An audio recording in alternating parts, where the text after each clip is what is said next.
Hi there, and welcome into this video where we are going to explore this theme of rest and self-nurturance and how that may be missing, or probably is missing, in our lives, as well as our greater collective societies, especially in the Western world. And these are the energies that I was really picking up this mid to end of August, and I could feel it deepening through this September. So I really wanted to separate this theme out from all the other big energies that we are going to be experiencing this fall time and beyond, to better help you to sort of thread this particular needle in your life and give you that focusing in. So welcome in. If you are new here, my name is Tricia Whistler. I am an intuitive. I'm also an evolutionary astrologer, and so I will be weaving in these astrology themes as they were coming in for me, as well as being reflected in my life and in my experiences. And being true to my astrology, I am sharing that with you. And hopefully, as it is for you, you find those pieces of resonance through my sharing of my story, and as well as the astrological pieces and even some of the space weather, to be bringing that in and how it is all supporting us at this time. Now, if you are needing some help with this, please know that I am available for astrology birth chart readings, why you're having the experiences that you're having, as well as intuitive readings and so much more. So you can find out more at my website at chrissywhistler.com, or you can go to the description and find a link there where you can contact me. And please, if you are new here, subscribe to this channel so you can stay up to date when I do these videos as often as that I can, as well as, if this video is helpful, to please like and to share it with your friends. It really helps me so much. All right, so what I've decided to do, instead of doing a really big energy astrology update for the month ahead, I'm going to try and to break it up into smaller chunks by theme. Please know that there is going to be resonance and overlap because, again, like one moment in time, it's very hard to pull out one particular thread because they are all connected to this greater web that we are in as a collective, and as well as these energies. But I will do my best to bring this theme forward, and again, to help you really explore what this means for you around this rest and restoration.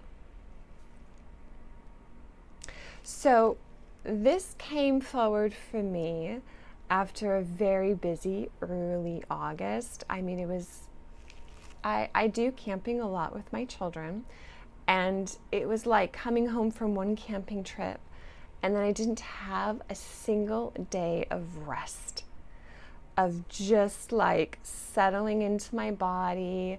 That, you know, when you go on a trip and then you return home, there's so much to do and catch up on, and then you just actually need to be still for a minute to recenter. Well, I didn't do any of that.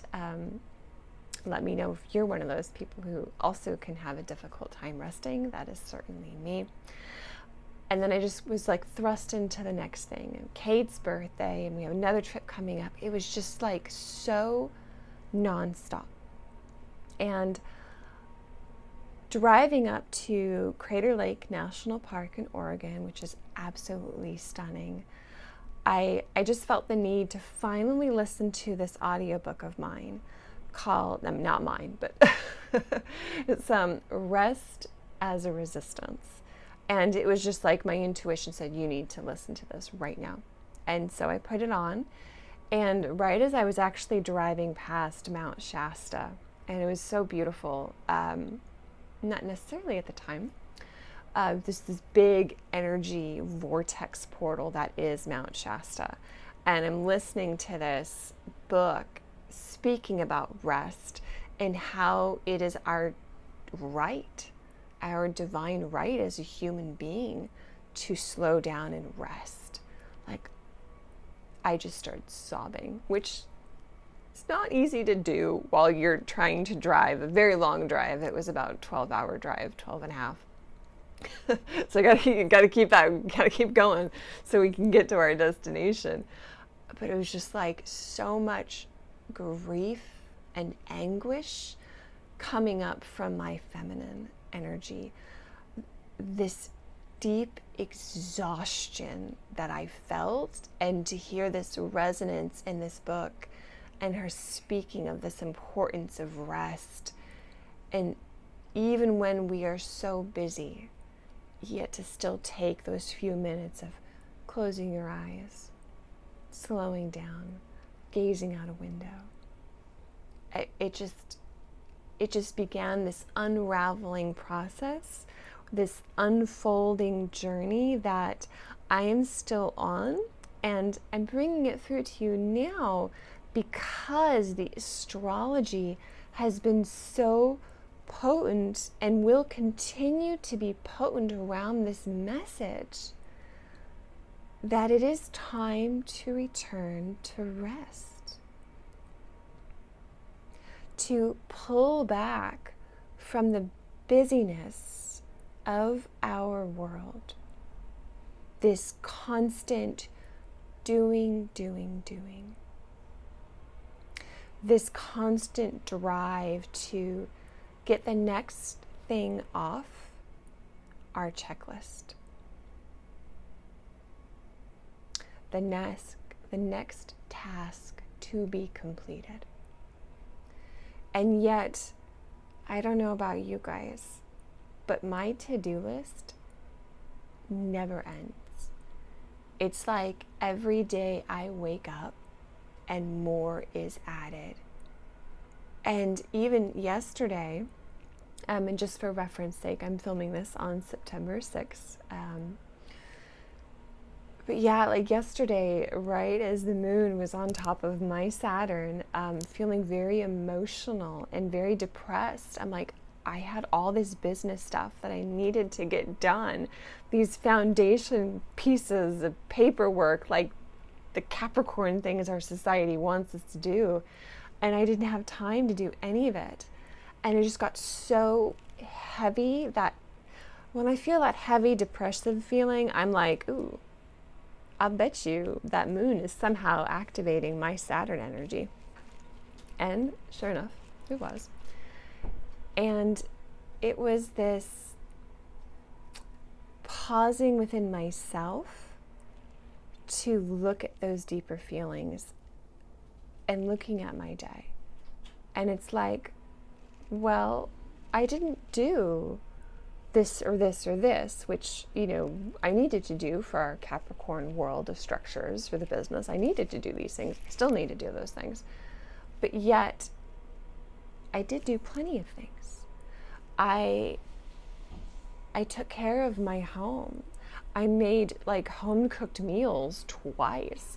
I went to the grocery store and like I have to go to a special store to get special salami for Eric like every other week. And he comes and he tells me, Mom, I only have half pound of salami left. We have to go to Bristol, which is our store. Like making this special trip for him. Coming home, Kate was upset. She came out of her room, she'd been crying, and she just hugged me. So even though like I had just been running around doing the grocery thing, coming back, trying to unload, it's pausing to hold my daughter in this emotional need and connection for me. And then to take that time to navigate her and Eric and how they could find a way to play together, like finding out, okay, what do you want to do? All right, well, let's try approaching Eric in this way. And then they were able to work it out together. I'm bringing this forward to say that my to-do list didn't have any of that stuff listed, of what took so much time to care for my family. I took time to exercise. I went swimming and did laps. Like, my body self-care, none of that was on my list. And so at the end of my day, I was almost in tears, because I felt like, wow, I'm doing it again. I'm not getting anything done. And it was like, ooh, wait a minute. I need to relook at this. I need to actually look at my day and acknowledge what I did get done. And this deconstructing of these old Capricorn conditioned beliefs that I was holding. Society tells me that success happens when you make money, when you get more clients, and da-da-da-da, right? You fill in the blank for your life.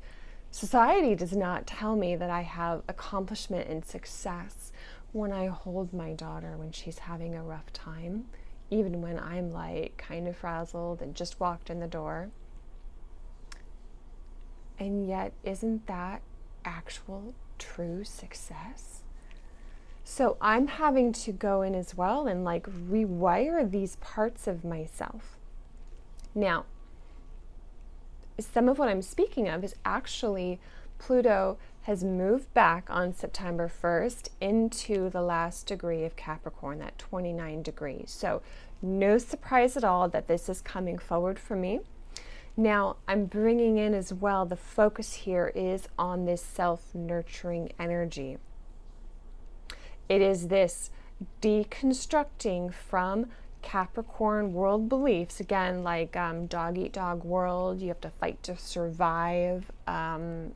Again, this, you only get success when you have money, when you have status, right? That overly doing of society, that is this distorted Capricorn that Pluto is coming in and will be, through this end of this, through November 19th, 20th, depending on where you live in the world, won't be going back into Aquarius. So he's in this chunk of time in Capricorn. So that's why this aspect is up. And now it's this, what have we been missing in our overly Capricorn world? There are other elements of this in particular. The planetary nodes of Jupiter, Pluto, and Saturn, the south node of that is all in Capricorn. So there is this societal process that we're going through. Our society is based so much on these heavy Capricorn distorted energies, and we're moving into Cancer. We are starting to move into this nurturing energy, emotional safety. What is safe space? The home, the family, true nurturance. So I hope you can kind of see the weaving that I'm bringing through with this. It is very much in our society, and it's going to be continuing, which is another reason I wanted to just do this video here to speak about this. And I would love to hear your experiences around pulling back from all the doing and giving yourself space to rest. And can you? Do you feel a lot of guilt when you sit down and close your eyes, or when you do something that's just really playful and fun? What is that for you? Is it like reading a book, or is it playing video games? And can you easily make that time for yourself, or do you have a lot of that shame that comes through, that's saying you should be doing more? There's more on your list that you should be getting done. So much as well isn't even just ours, and this has been part of my uncovering journey as I've really gone into this, and it's, as I said, still unfolding, but a lot of it's not even just mine. It was what I was taught, how I was raised, what I saw mirrored to me from my mother and then my grandmother. There's this lineage, ancestry energy that is coming in. Now, this is especially, I'm speaking from the female body perspective, though I, of course, I'm not saying that's not true if you're in a male body or, however you associate, but just, I am speaking from that perspective. That's my personal experience. And you, of course, will have yours, which will be perfect for you. So there is, as well, again, there is the societal conditioning. There's this collective energy that we are holding of not giving ourselves time to have rest. And as well, this book that I mentioned, Rest is a Resistance, I will put a link in the description. She's coming at it from this perspective of a Black woman in America, in the South. And so she has her own lens and perspective around this forcibly, constantly doing this slave labor that she's, inherited in her body, in her system, in her field and resonance from her lineage. And this capitalism of people in slave labor that we have been taught to believe that we are machines and just to keep doing and running ourselves into the ground. And that's her lens and her perspective. I really do recommend you checking it out. And then, of course, when you take a step back, like that's our recent history, at least in the United States. And yet, this idea of slave labor, of treating other human beings as if they were machines and running them into the ground, right? That goes back, is very, very far into human history. So I hope you can see how deep this weaving is. It really is very multi-dimensional with why it might be so hard for you to sit down and close your eyes with zero guilt and zero shame and just be fully present and safe in the moment. Again, a very big theme. And I hope that you go on your journey of what that means for you. And know as well that we are being deeply supported by the astrology to explore what this means, this true rest and true nourishment. And this is when I like to bring in the dwarf planet Ceres, who has been known for the 1800s. She was first discovered, and yet she wasn't understood. And she kept coming in and out of our awareness, which feels very reflective of our own, again, our own nurturance. This has to do with our inner feminine energy. And Ceres has so much to do with the cycles and the seasons of life. In our birth charts, it can often be seen like where we might have not been nurtured as a child, and how we do need nurturance in order to really feel safe and whole in the world. She's a really beautiful, complex energy. And now where I'm going to start bringing in is, she's right now in Capricorn. Now, stepping back in time, January 11th, 2020, when we had the Saturn-Pluto conjunction, which then started off the 2020, the pandemic, the lockdown, everything that unfolded, okay? Ceres was right there as well. She was right there at that conjunction, but astrologers mostly didn't talk about her.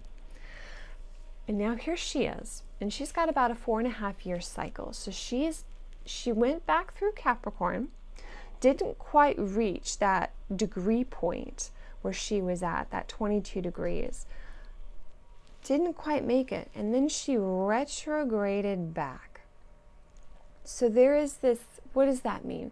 That means there is this very deep reflection on how do we nurture ourselves? And does society allow us to do that as it is?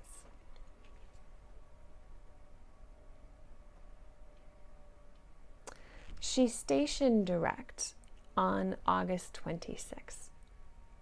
And the reason I'm taking this moment to share with you series is she's not going away, guys. She is going to be very present with us, especially through this next eclipse cycle, and I'll get to that in a moment. But just know, and when we talk about eclipses, it's not just a one-day phenomenon. This is an energy that we will be working with for the next 6 months. So, actual true rest and nurturance, returning to our own inner cycles and seasons. Just for example, our current Western society expects us to work Monday through Friday, 9 to 5, every day of the year, right? Except maybe you get weekends off. And then some of you work even more than that. But it's constant. You are expected to be this machine and to show up every day with your same energy. And if you are in a female body, you have your own inner cycle that has been completely swept under the rug and ignored. Our menstrual cycle is our own mini seasonal cycle. And that's not being allowed to be honored. There are days where it is very easy to be the multitasker. And then there are days when we must be absolutely still and in this inner communion with ourselves. And yet that's not honored in society. This is this medicine of Ceres that she is helping us to remember and to reclaim. Her retrograde back through Capricorn is asking us to reflect on these Capricorn ways of being and doing, the constant doing, and it's is that really working? Is that really bringing us into a better state of rest? Because when we've been adequately rested, then we can go get more shit done, right? But that's not honored. So, Ceres, she is now stationed direct August 26th. She's going to be direct for quite some time. She was also conjunct, and she still is. It's getting a little bit wide right now, but she was right next to another dwarf planet called Ixion. And Ixion in Capricorn, he's still retrograde, but his energy is very much about being your independent self, following your passion and your authenticity. Ixion's big question in Capricorn is, are the rules that we're playing by the right rules? So now we've got Ceres there. Are these Capricorn rules of resting and taking care of ourselves, or how we have not been doing that, are those rules the right rules?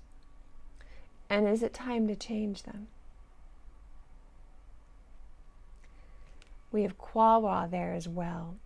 This energy of, in order to manifest, we have to do so from a place of harmony. So it's this bringing spirit, this singing and dancing frequency, bringing that and creating from there, bringing that kind of spirit energy into matter. Hey Eric, Mama's filming right now. Can you go outside until I'm done? Are you going to be really quiet? You have to be really quiet so I can hear myself.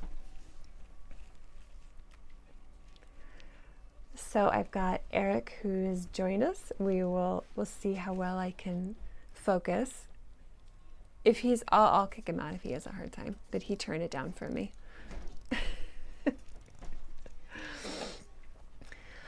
And even again in this moment, I'm also trying to honor, Eric's cycle. He was out there for a while, and then he likes to really come and lay down on our bed and just kind of be in his little bubble and spot.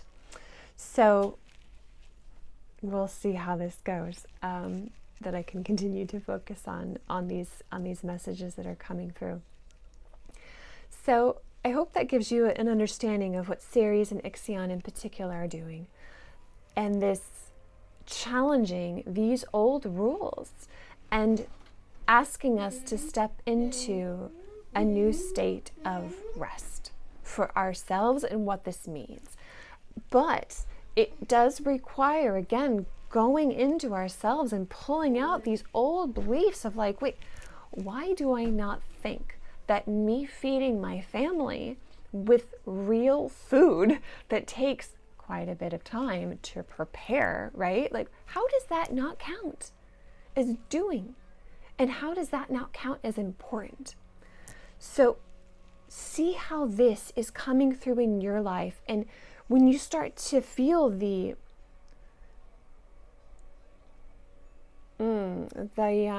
guilt and the shame and the, I should be doing this thing instead. Can you catch yourself in that moment and start to create new neural pathways of like what that actually means for you, rather than what society has conditioned, again, in our morphogenetic resonance as humanity, like starting to change the bullshit lines that we were given, and to start making the ones that actually resonate and work for us, especially as human beings and not human doings.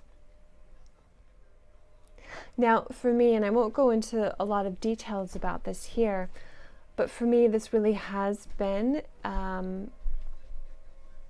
the timing of all of this with the astrology, with the solar flares, the geomagnetic storms that we were receiving, Mercury stationing direct on the 28th.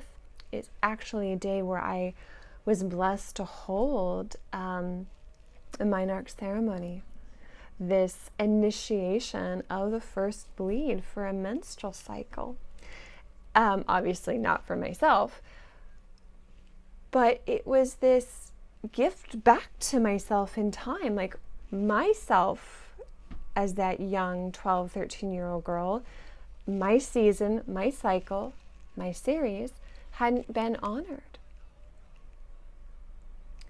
And being able to give myself that now to that young woman still inside me. And then being in that energy and inviting other women, come celebrate with us.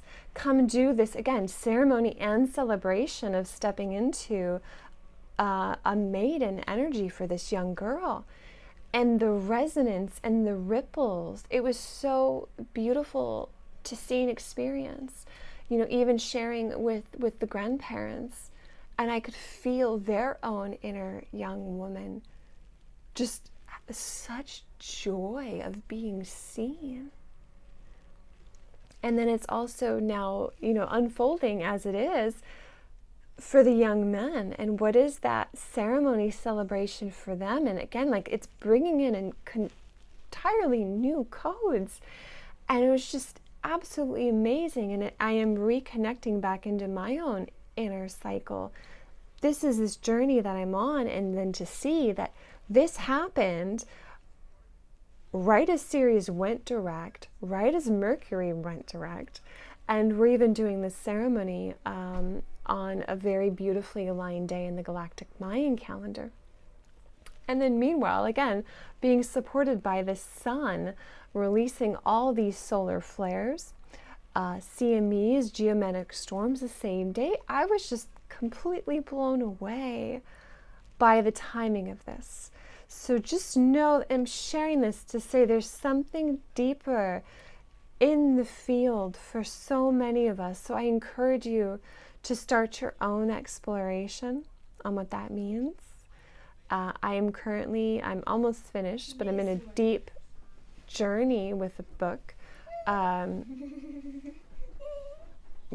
just completely blanking on the name right now, but I'll link it for you as well as the author. I'm sorry. But again, this reconnection back into the inner cycle that I never had. And again, series is all about cycles. Now, so moving forward, okay, so now I'm just going to speak a little bit about this lunar eclipse that we have on September 17th. I'm going to specifically focus on this energy of Ceres. All right, so clearing that energy. There's a lot, obviously, to this eclipse. I'm really going to speak about the moon's nodes. Right now, our north node is at 6 degrees of Aries, and our south node is at 6 degrees of Libra. So that's where they are. And then we have Ceres, 7 degrees Capricorn, and Mars down here at 7 degrees of Cancer. So this is forming this T-square. What is that meaning? So when we have planets that are squaring the moon's nodes, that means they are in unintegrated energies, and we have to consciously focus on them in order to bring them into like a new harmony and a new balance within ourselves. It's not going to come served to us on the silver platter. So everything I've been talking about, I'm sorry, I said Ceres was at 7. Ceres is actually at 8 degrees. Koala is at 7 degrees. Just wanted to clarify. But it's pretty much, exact, very, very close. So the Ceres in Capricorn, I've been speaking about this, it's very difficult to integrate these energies, like pulling out the Capricorn bullshit that we've been fed all our lives in the relationships and people around us. So there can be this deep reflection on the past, what you might have been told by society, by parents, this cultural conditioning, relationship reflections. So you have to really focus on that to re-bring that energy of Ceres into balance. What is your nurturance, your rest going to be?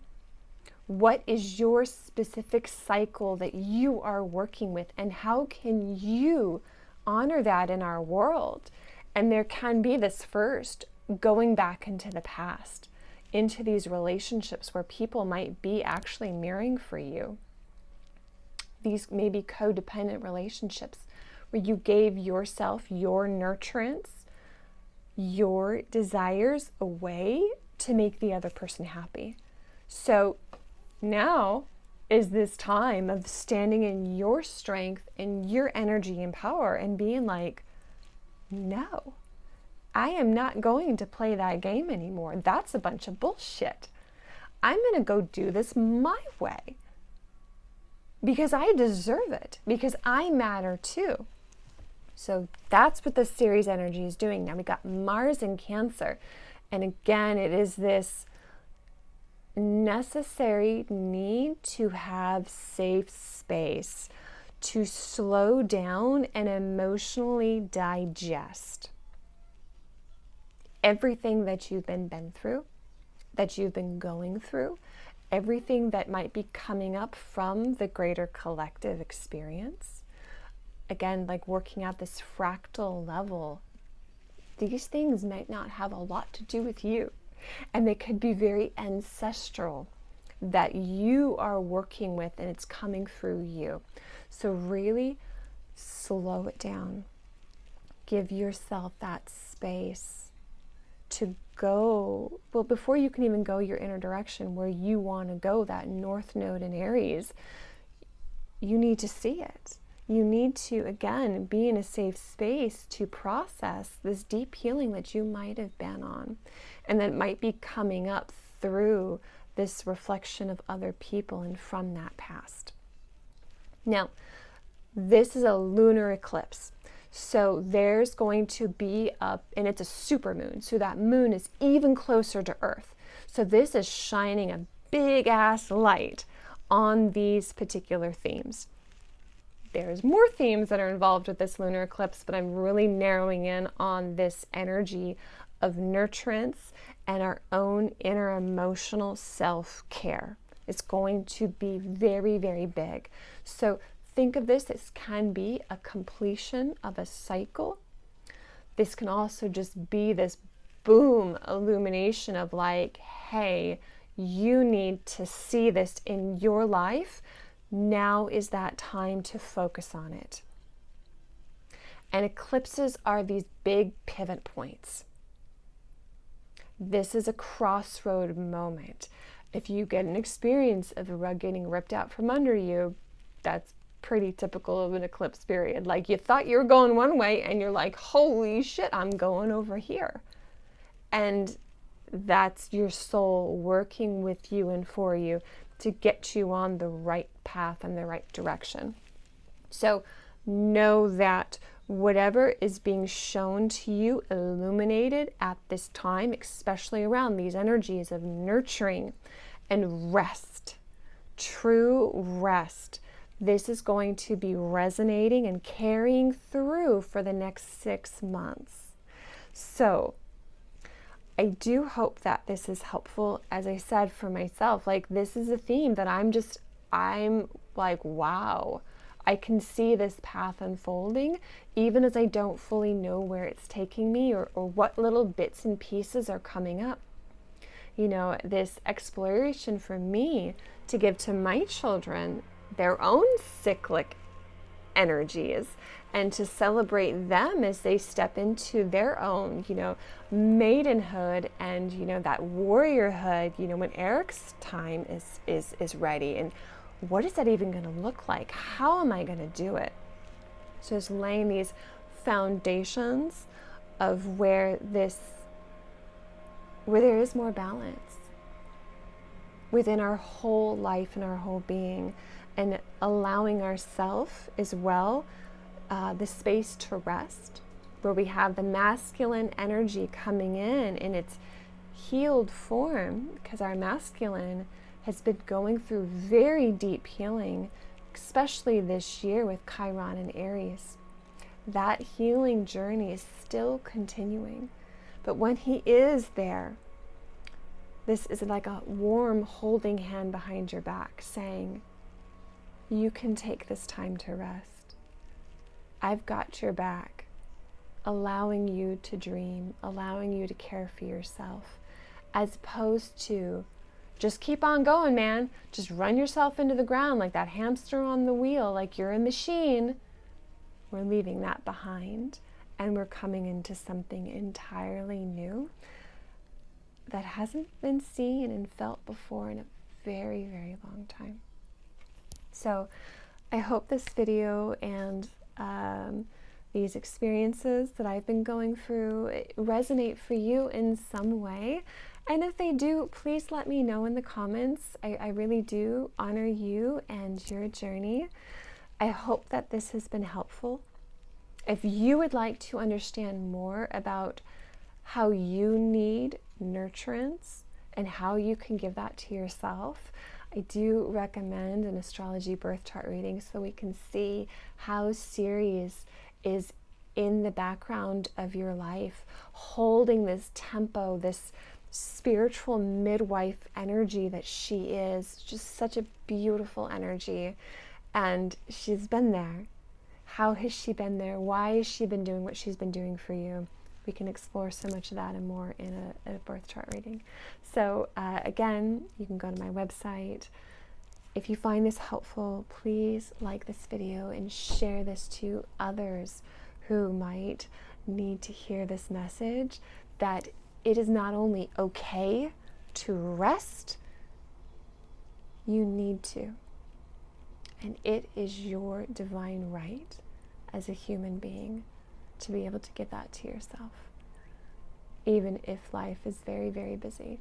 And again, if it is, I recommend checking out the book, Rest as a Resistance. She also does something called the Nap Ministry. So go check that out if that is calling to you. Thank you all so much for being here, and I will see you soon. Take care. Bye-bye.